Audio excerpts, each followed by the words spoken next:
আমাদের ঘরে সুন্দর করে একটাই বানানো হবে, তোমরা দেখতে থাকো। এখন পুরো ফ্রেম বানাইছি, পুরো ফ্রেম হয়েছে, এখানে এরকম হয়েছে, ওল্ডিং ওয়ারিং সব করা হয়ে গেছে, রড ঢুকানো গেছে, এখন জালি ফিট করবে। জালিগুলো ফিট করা হয়ে গেছে, করতেছে সব আমার বর। এই দেখছো মিস্ত্রি, কি সুন্দর মিস্ত্রি আমার বর, কিন্তু মিস্ত্রি না, এভাবে মারতে হবে। অনেক কষ্ট হয়েছে বানাইতে, এটা ফুল হয়ে গেলে তোমরা দেখতে পাবা কীরকম হয় জিনিসটা। শুকনো শুকনো করে নিতে হবে, শুকনো শুকনো করে, ঝোল ঝোল হবে না, শুকনো শুকনো করে। তারপরে আর একটা দাদা আছে সাথে, এই যে এই দাদা আর আমার বর, এই যে দুজনে মিলে করতেছে।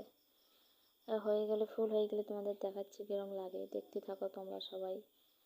কমপ্লিট আজকে হবে না, শায়দ কমপ্লিট আজকে হবে না, মানে বানানো হয়ে যাবে, প্লাস্টার করা হবে না। প্লাস্টার করে তারপরে কিরম দেখাচ্ছে যে ফুল কমপ্লিট হয়ে গেছে। আমার ছেলেও একটু বাড়ি এনে দিচ্ছে, দেখছো আমার বর আবার পোস্ট দিচ্ছে। এই যে রাত্রে হয়ে গেছে, তো প্লাস্টার ভিতরে তো হয়ে গেছে, খালি সাইড সাইড বাকি। আমি যে ফুল প্লাস্টার করতেছে আমার বর, দেখছো পুরো খাটে, দেখো ফুল প্লাস্টার হয়ে গেছে। পেন্টিং হবে, এটা পেন্টিং হয়ে গেলে পরে এই যে ফুল কালার করা হয়েছে, পেন্টিং করা হয়েছে। পেন্টিং টেন্টিং করার পরে তারপরে তোমাদের দেখাবো কীরকম লাগে। জল দিয়েছে তো, যে পেন্টিং হয়ে গেছে, পেন্টিং করা হয়ে গেছে, এই যে লাইট ফিট করা হয়ে গেছে। লাইট ফিট করে দেখো কত সুন্দর লাগতেছে। লাইট টাইট ফিট করে, কালার টালার করে একদম সুন্দর করে টিভি ফিট করা হয়ে গেছে। দেখছো কীরকম লাগে, তোমরা কমেন্ট করে বলো।